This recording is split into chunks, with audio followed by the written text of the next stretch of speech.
What about when you visited the Mace Kingsley Ranch School? Before I was in the Sea organization, I was about 13, and there was a place called the Mace Kingsley Ranch. It was in Palmdale, about 30 minutes outside of Los Angeles.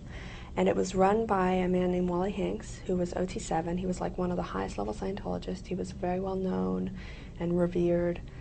And he used to do briefings to people on how to handle their children. And a lot of the children at the Mace Kingsley Ranch were considered problem children.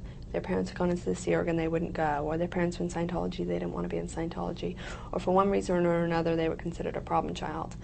I never was sent there, but I had friends who were, and I went up to visit them a few times. Now, when I went up to visit them, I found out what happened was anyone who acted up, like a couple boys, a boy was found peeping in the girls' room, and just any time you did something wrong, you were paddled. Wally was a very big man, and he had a paddle, and all of us would sit around. This happened the first time I went up there to visit. Sit around on the sofa, and the person who's being paddled stood in the middle of the room, and Wally would paddle them with this paddle, and it made them cry. And then he would put a little notch on it for paddling them, and that was the punishment.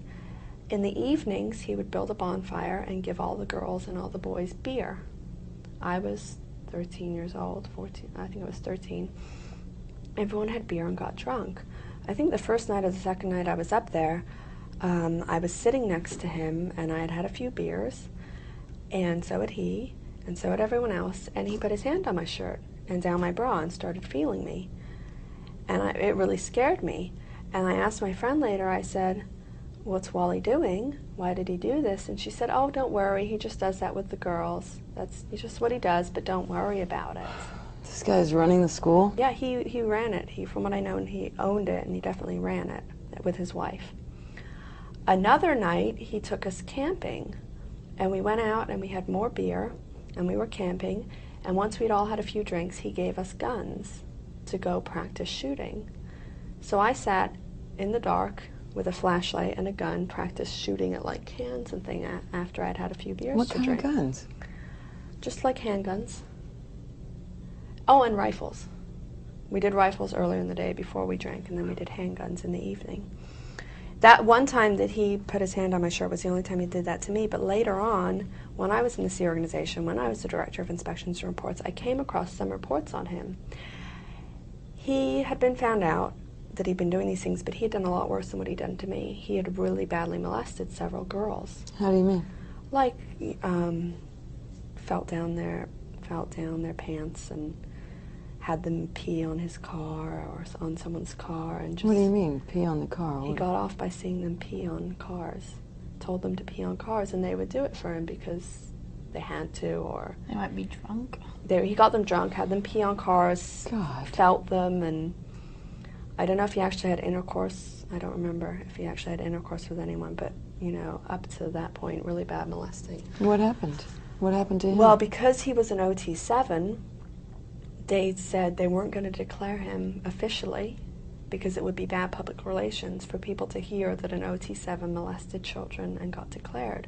So they quietly ousted him from the church. They quietly said he's declared. But did they report him to the authorities? No, they never reported him.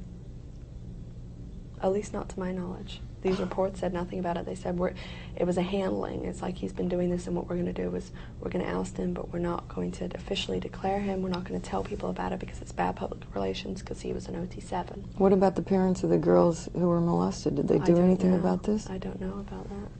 I don't know what happened.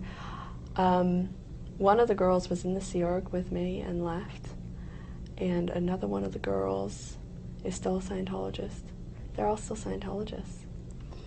And the parents probably were told, well, we're ousting him from the church.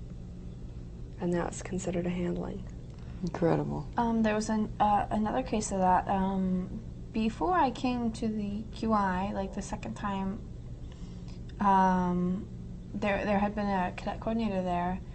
I've forgotten his name. I mean, I never even met him, but my friend was later telling me how he had molested her. She'd come in with a cut on her leg to his office saying, "Can you fix this? Do you have a Band-Aid?" And he sat her down, and he also felt her up, down her pants.